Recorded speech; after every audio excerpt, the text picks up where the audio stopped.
अनुभव करो उस अपमान का, अनुभव करो उस वस्त्र हरण से हुए अपमान का जो आप सभी ने किया। नदी जब सीमा तोड़ती है तो बाढ़ आती है। आज आपकी पाप की धारा की बाढ़ में आप स्वयं बह जाएंगे काकाश्री।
आप अपनी शक्ति व्यर्थ कर रहे हैं आचार्य।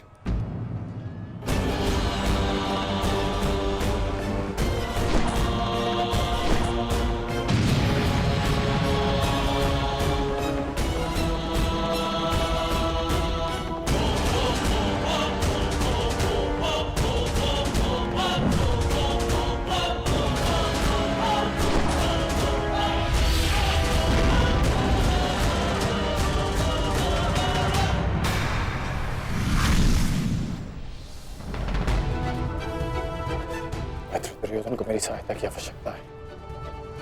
चलो सत्यसेन।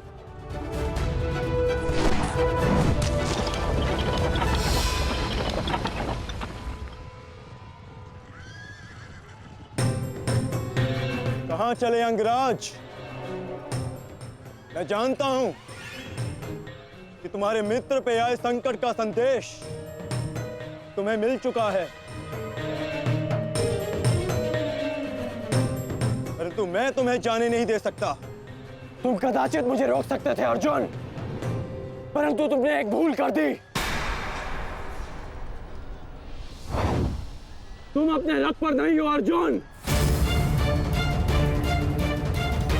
हाँ, वासुदेव तुम्हारे सारथी हैं,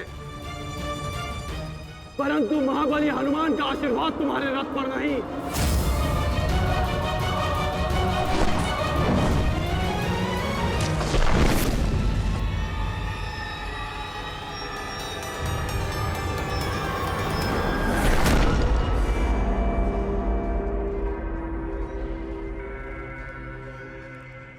चलो।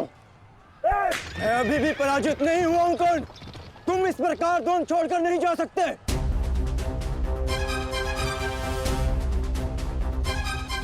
तुम युद्ध के नियम भूल रहे हो अर्जुन। युद्ध का नियम है कि महारथी ही महारथी के साथ द्वंद्व कर सकता है, और तुम रथ विहीन हो, इसलिए मैं तुम्हारे साथ द्वंद्व नहीं कर सकता। पहले अपने रथ का पहिया सुधारो, फिर आकर मुझे युद्ध का आह्वान देना, क्योंकि परशुराम शिष्य कर्ण नियम तोड़कर युद्ध नहीं करेगा।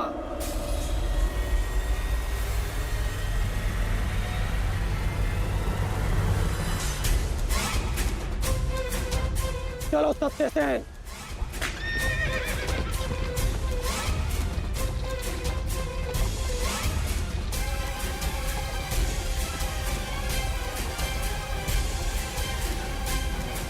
अब समझे पार्थ कि मैं कर्ण की प्रशंसा क्यों करता हूं।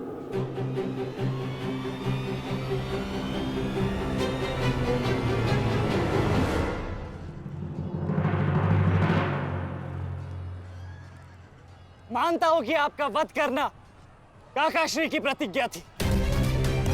उनकी प्रतिज्ञा को भंग करने का दंड मैं सह लूंगा,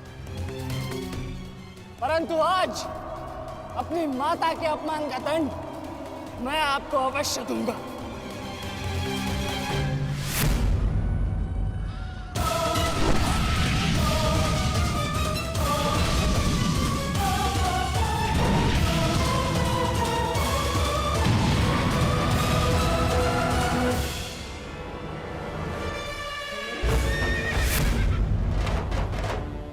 किसी की प्रतिज्ञा टूटे, पर मेरी प्रतिज्ञा नहीं टूटेगी अभिमन्यु। और मेरी प्रतिज्ञा है कि जब तक मैं जीवित रहूंगा मेरे मित्र के प्राण नहीं जाएंगे।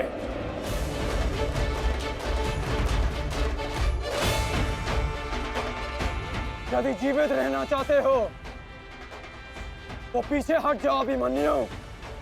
आप भूल रहे हैं अंगराज कि मैं किसका पुत्र हूं। पीछे हटने के बारे में सोच भी नहीं सकता। तो प्रहार सहने के लिए तत्पर रहो।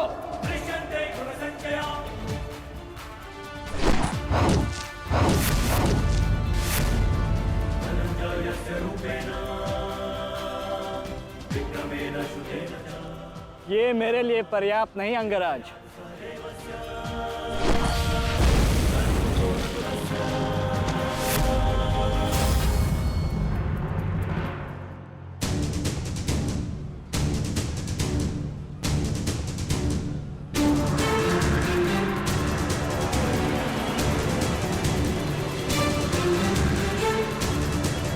ना मेरे पास बाणों की कमी है और ना प्रहारों की। ये अंतिम अवसर है अभिमन्यु, लौट जाओ।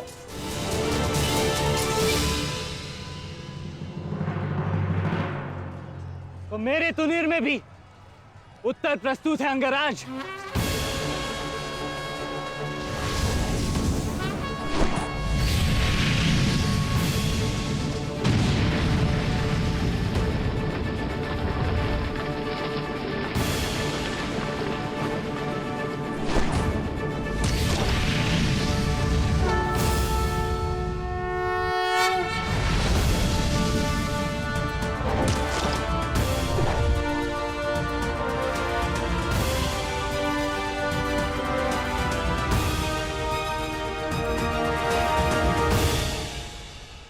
मैं तुम्हारा सामर्थ्य स्वीकारता हूं। तुम एक कुशल योद्धा हो अभिमन्यु, किंतु कुशल होने के साथ साथ बुद्धिमान होना भी आवश्यक है। लौट जाओ। यदि कल युद्ध करना चाहते हो तो आज जीवित रहना सीखना होगा। लौट जाओ अभिमन्यु।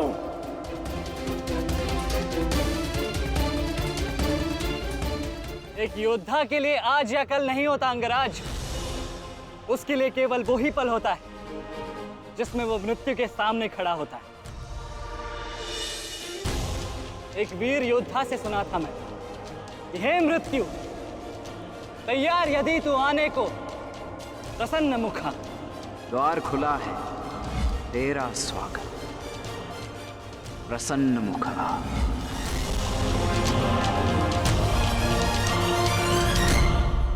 मुझे रोकने का अब केवल एक ही अस्त्र है आपके पास। ये आपको मेरा वध करना होगा। तो लीजिए अंगराज, अपने पुत्र के मृत्यु का प्रतिशोध लीजिए। आपके समक्ष आज वो योद्धा खड़ा है जिसके पिता ने आपके पुत्र का वध किया था। प्रतिकार कीजिए अंगराज, रुके क्यों है? क्योंकि जो पीड़ा मैंने सही, मैं नहीं चाहता कि वो पीड़ा मेरा शत्रु भी सहे। कृष्ण ने अपना विकल्प स्वयं चुना था। वो रणभूमि छोड़कर जा सकता था, परंतु उसने मृत्यु चुनी। गर्व है मुझे तुम जैसे युवा योद्धाओं पर, जो अपना कर्तव्य पूर्ण करने के लिए सदैव तत्पर रहते हैं। मैं जानता हूं कि तुम पीछे नहीं हटने वाले अभिमन्यु, परंतु मुझे भी अपना कर्तव्य पूर्ण करना है।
तुम्हें देखकर मुझे अपना बचपन स्मरण हो रहा है।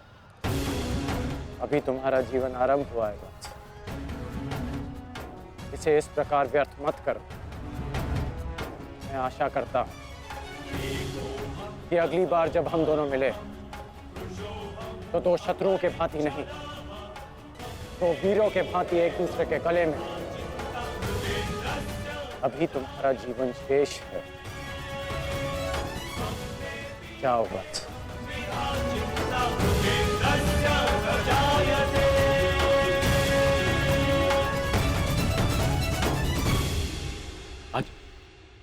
आज कौरवों की विजय हुई है गांधारी। पांडवों की एक अक्षुणी सेना को ध्वंस कर दिया है हमने आज। भीम हमारे एक भी पुत्र को क्षति नहीं पहुंचा पाया, एक भी।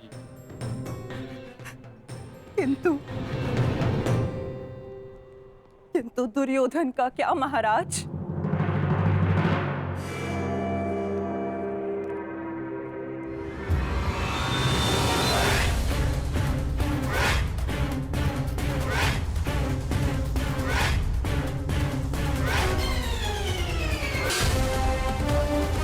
मित्र,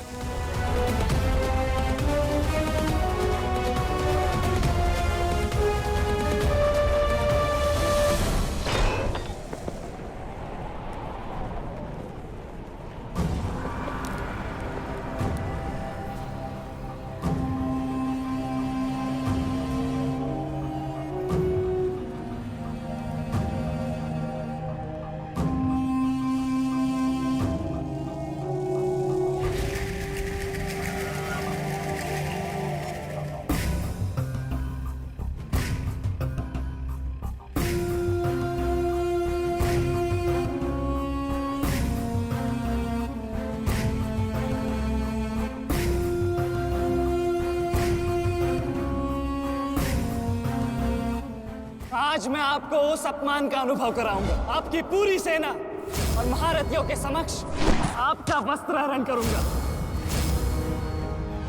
परंतु आज अपनी माता के अपमान का दंड मैं आपको अवश्य दूंगा।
दुर्योधन, रुकिए ज्येष्ठ, ऐसा मत कीजिए। ये क्या कर रहे हैं आप? दुर्योधन, दुर्योधन, ये सब कुछ क्या है? आज के इस युद्ध में हमें विजय मिली है, फिर ये सब कुछ क्यों कर रहे हो तुम? ऐसी विजय जो अपमान की थाली में सजा कर मिले, ऐसी ही विजय से श्रेयस्कर है कि मृत्यु को पालूं। नहीं। मेरे जीवन में कभी मेरा इतना अपमान नहीं हुआ है। अब इस जीवन का और कोई मूल्य नहीं। मैंने ये युद्ध संपत्ति के लिए नहीं, अपने हठ अपने सम्मान के लिए बुलाई थी। अब जब सम्मान ही नहीं रहा तो इस विजय का मैं क्या करूंगा? मेरी सेना के सामने विश्व के महानतम योद्धाओं के रहते वो 16 वर्ष का बालक मेरे वस्त्र हरण कर गया और चेतावनी देकर गया है कि युद्ध में जब भी मिलेगा पुनः यही दोहराएगा। अब ये वस्त्र हरित दुर्योधन सम्राट बन भी गया। कैसे अपनी सेना से अपनी प्रजा से आंख मिला पाऊंगा मैं? इस लज्जा के साथ मैं अब जीवित नहीं रह सकता। नहीं दुर्योधन, देखो अपने क्रोध पर काबू पाओ। देखो विजय हमारे निकट है दुर्योधन, मानो मेरी बात। छोड़िए मुझे मामाश्री, छोड़िए मुझे, अन्यथा इस अग्नि में मैं अपने आप से पहले आपकी आहुति दे दूंगा। छोड़िए मुझे। नहीं। छोड़िए। छोड़िए मुझे।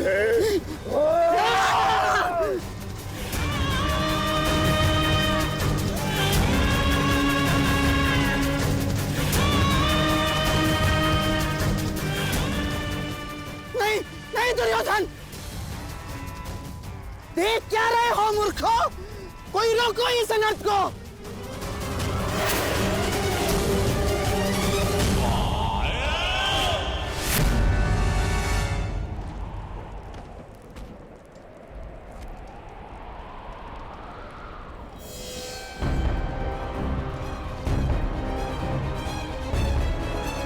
मेरी शत्रुता तुमसे नहीं है, मेरे मार्ग से हट जाओ, अन्यथा अपने प्राणों से हाथ धो बैठोगे।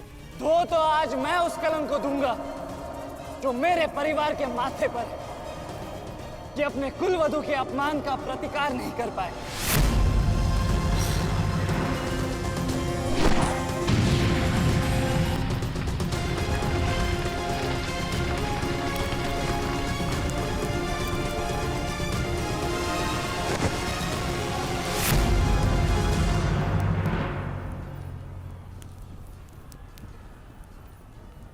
अनुभव करो इस ज्वाला को युवराज दुर्योधन। ये वही ज्वाला है जो इतनी वर्षों से मेरी माता के हृदय में धधक रही है।